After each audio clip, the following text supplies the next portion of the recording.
Barrasso. Without any further hesitation, to Senator Brown for your opening statements. Thank you, Mr. Chairman, Ranking Member Markey, members of the committee. It's a great honor to be here before the committee, and I want to just say thank you for those kind words.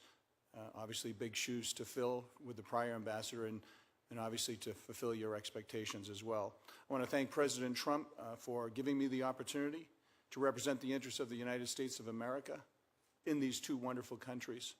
In addition, I want to express my gratitude to Secretary of State Rex Tillerson for supporting this appointment, and I very much look forward to working with him and his team to achieve our foreign policy goals in the months and years to come. Finally, I'm thankful for the opportunity to appear before this honorable committee.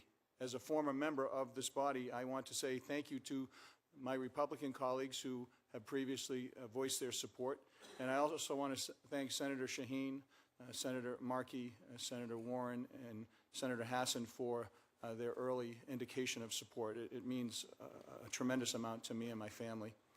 Before I begin, I'd like to express the thanks of me and my family for the patience, mentoring, and guidance that Senator Collins provided me when I was here. As you know of her work ethic, I understand I may be off over the last couple of days, but 6,357 consecutive votes, which is the record in the United States Senate, and it's something that I know she's proud of and I'm proud of as a citizen of this country, to know that she has so much dedication to this job. And it's going to be an exceedingly difficult record to break, I venture to guess.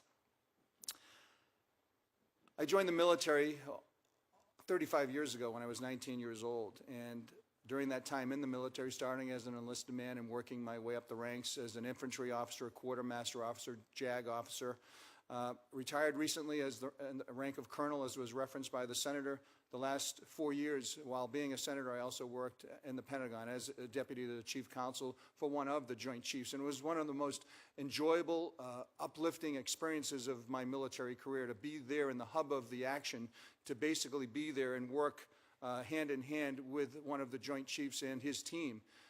My responsibility, one of the things I'm most proud of during that time period, is that me and my team were able to rewrite the sexual assault regulations in the National Guard, which are in fact in place. Teams are investigating, and they're doing incredible work. And I know Senator Shaheen is very concerned about that, as others should be. And I can tell you firsthand that it is working very, very well. An attorney in private practice since 1985, I know that those skills that have been given me in that practice have allowed me to hone in on the ability to solve problems, and I try to use that as a United States Senator, and also will hopefully use it, if confirmed, in my role as the new ambassador to the United States for those two great countries. As was referenced earlier, I have over 30 years of public service, starting as an assessor, selectman, state rep, state senator, United States Senate. I served on the Committee on Armed Services, ranking member of Airland, Committee on Homeland Security and Governmental Affairs, where I was a ranking member on Federal Financial Management, Government Information, and International Security, Veterans Affairs, as well as Small Business and Entrepreneurship. 4 great committees where I enjoyed working with many of you on solving many of our country's problems. Some of the highlights and things that I'm most proud of is working with Senator Gillibrand on the Stock Act to prohibit members of the executive branch in Congress from using insider information to benefit themselves. Working with Senator Carper on good government initiatives, as you all know, that's his thing, and we just went after every wasteful dollar to try to make it better for the American taxpayer. And then obviously with Senator McCaskill working in the Arlington Cemetery bill to make sure our veterans were buried with dignity and honor. I could go on and on. I was very proud of being the lead Republican sponsor on the reauthorization of the Violence Against Women Act, and also working to deal with our Hire a Hero Veterans Bill to give our veterans a chance to be reemployed. For someone like me, whose mom and dad were married and divorced 4 times each, and who lived in 17 houses by the time I was 18, as Senator Markey is aware of, being from Massachusetts and being my former congressman and somebody I always have looked up to, and a lot of violence in the family. It was a lot of tough choices. I had to grow up pretty quickly. And to think that, you know, Mom was on welfare for a period of time, and I remember her working 2 or 3 jobs to keep a roof over our heads and keep my sister and me safe. And it's those life experiences. If you said, boy, you're going to be a United States Senator someday, it was very unlikely. but I was blessed, and I'm still blessed, to have an opportunity to serve this great country. Being a United States Senator was one of the greatest honors of my life, and my wife and family are looking forward to serving not only the President and his team, but you as members of the Senate. You know how I am, and you know that if there's an issue, you just need to pick up the phone and call if you have any specific concerns about what's happening in that area. And I will be, quite frankly, looking back for your guidance and help in those areas as well. However, throughout my life, no matter what job I've had, no matter what experience I've had, there's one experience that trumps all our others, and that is being married to my partner and friend, Gail, for over 30 years, and father to my 2 great children. Why do you always get emotional when you talk about your family? I'm sorry.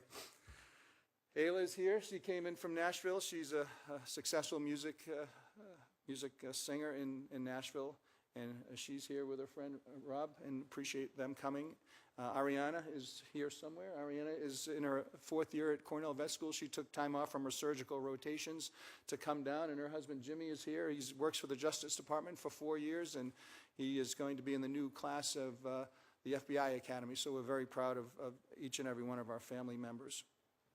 Mr. Chairman, when the President asked me to serve in this post in New Zealand and Samoa, I want you to know that it was my first choice. It was my choice. I wanted to go to an area that, quite frankly, plays an integral and key role in the Pacific region, a real leader, an independent, thoughtful leader in New Zealand when it comes to addressing that region's very serious needs and concerns, especially with regard to China and its expansionism, changing the law of the sea and the law of the air, and building islands and militarizing them that really just change international law as we've all known them.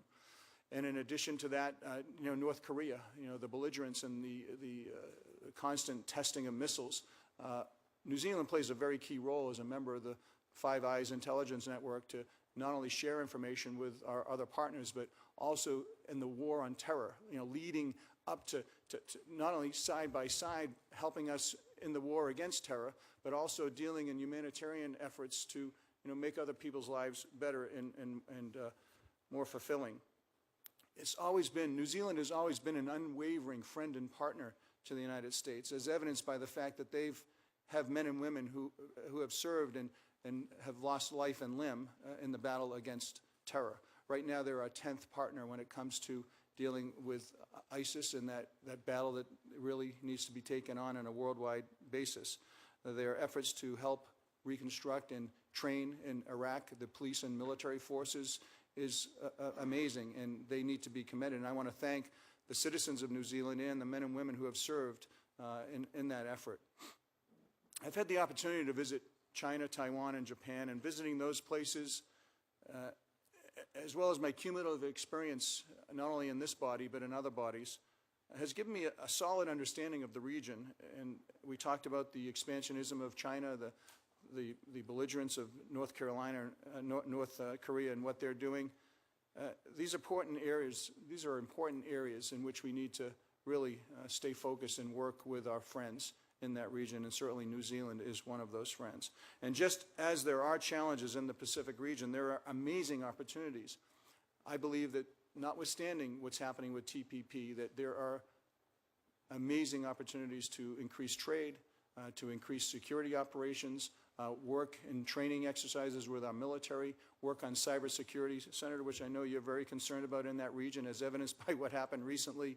So I look at what's happening right now in that part of the world as one of the most active, vibrant, necessary areas where we need to play a key role. And so I'm honored to have that opportunity, if confirmed, to participate in that process. Are there opportunities for bilateral trade with New Zealand? That's up to the U.S. trade representatives. If confirmed, I look forward to playing a role to trying to bring the countries together to maximize any and all trading opportunities that we have with New Zealand and Samoa. I feel honored to be nominated by President Trump to represent the United States as ambassador to two such culturally and economically diverse countries. And if confirmed within the first month and a half to 2 months of service, I plan to obviously go to the embassy in Samoa to make sure that we can establish and continue to nurture those amazing relations, because if you remember from our conversations, we actually have a maritime border, American Samoa with the independent state of Samoa, and there are some very real drug trafficking, illegal fishing, safety and security, natural disaster opportunities that we can really do well to expand upon. And we have a large Samoan population in the United States, and there's a symbiotic relationship there, and they need to be treated with dignity and respect as well. So I look forward to that opportunity. Mr. Chairman, in closing, I would like to say to you and the committee that I have had a blessed life, notwithstanding those challenges, Senator, that you referenced. And being nominated to this position has been truly a humbling process. I've shared the training and other things that we've gone through as a family to get to this point in time. And I pledge to you all and to the President and the American people that I'll work tirelessly and professionally to faithfully represent American interests in this ambassadorial position and in whatever capacity I am called to serve. I appreciate the opportunity to appear, and I'm certainly eager to take any and all questions that the committee may have. Thank you very much for the testimony, and we'll begin with questions, and I'll just start with this.